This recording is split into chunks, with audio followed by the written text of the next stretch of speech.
আরে বন্ধু, মুড়ি তো সেই হয়েছে, আমাকে একটু দে। আরে মুড়ি তো এখানে অনেক আছে, সবাই মিলেমিশে খা। হ্যাঁ বন্ধু, ঠিক বলেছিস।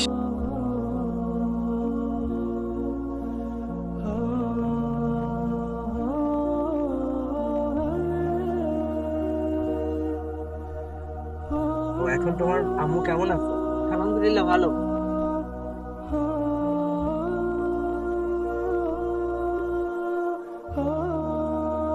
তুমি একটু দাঁড়াও, আমি আসছি। আসসালামু আলাইকুম। বাবা, কিছু না মনে করলে একটা কথা বলতাম।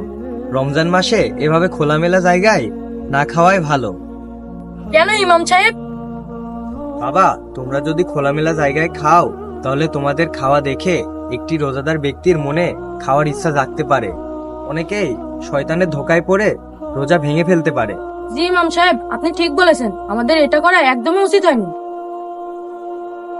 আচ্ছা বাবা, এখানে সবাই খাচ্ছে, তুমি কেন খাচ্ছ না? ইমাম সাহেব, আমি রোজায় আছি। আলহামদুলিল্লাহ। দেখো বাবা, তোমরা এখানে খাচ্ছ আর ওই ছেলেটি রোজায় আছে। এখন তোমরা দেখো, ও তোমাদের থেকে কত ছোট, কিন্তু ও রোজায় আছে। আচ্ছা বাবা, তোমরা কেন রোজা করো না? ইমাম সাহেব, আমরা তো রোজা রাখতে চাই, কিন্তু আমাদের মা বাবা বলে আমরা নাকি অনেক ছোট, তাই আমাদের রোজা রাখতে দেয় না, বলে বড় হলে রোজা রাখবা। প্রতিটি মুসলিম বাবা মায়ের উচিত তার নিজ সন্তানকে ছোট থেকে দিনের শিক্ষা দেওয়া, যেন তারা ছোট থেকেই ইসলামের নিয়ম নীতিগুলা মেনে চলতে পারে। জি ইমাম সাহেব, আমরা এখন থেকে রোজা রাখার চেষ্টা করব ইনশাআল্লাহ। বাবা, শুধু রোজা রাখলে হবে না, প্রতিদিন 5 ওয়াক্ত জামাতের সাথে নামাজ আদায় করার চেষ্টা করতে হবে। জি ইমাম সাহেব, আমরা এখন থেকে জামাতে সালাত আদায় করব ইনশাআল্লাহ। ইনশাআল্লাহ। আল্লাহ তোমাদেরকে হেদায়েত দান করুক এবং সঠিক পথে চলার তৌফিক দান করুক। আমিন। থাকো তোমরা।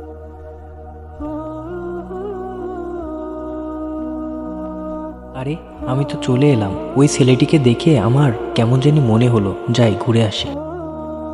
বাবা, তুমি সেরা জামা পরে আসো কেন? ইমাম সাহেব, এটাই আমার সবচাইতে ভালো জামা। তাহলে ছেলেটি কি একদমই অসহায়? আচ্ছা বাবা, তোমার বাবা কি করে? আমার বাবা নেই। আমি মনে হয় তাকে তার বাবার কথা জিজ্ঞেস করে কষ্ট দিয়ে ফেলেছি। তোমার মা আছেন? জি আছে। কি করে তোমার মা? আমার মা বাসা বাড়িতে কাজ করে।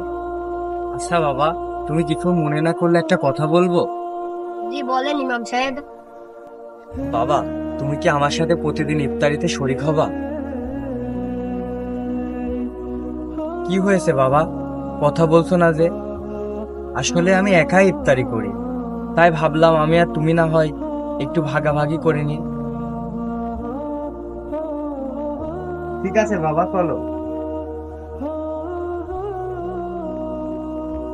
মহান রব্বুল আলামিন আমাদের প্রত্যেকের রিজিক নির্ধারণ করে রেখেছে, তাই আমরা সবাই সৎ পথে চলব, সবাই সবার পাশে থাকব, আর নবী রাসূলগণের দেখানো পথে চলব ইনশাআল্লাহ। তাহলেই জীবন সুন্দর। আমাদের ভিডিওটি যদি আপনাদের ভালো লেগে থাকে, লাইক কমেন্ট শেয়ার করে আমাদের পাশেই থাকবেন। ধন্যবাদ। এরকম আরও ভিডিও পেতে আমাদের চ্যানেলটি অবশ্যই সাবস্ক্রাইব করে রাখবেন।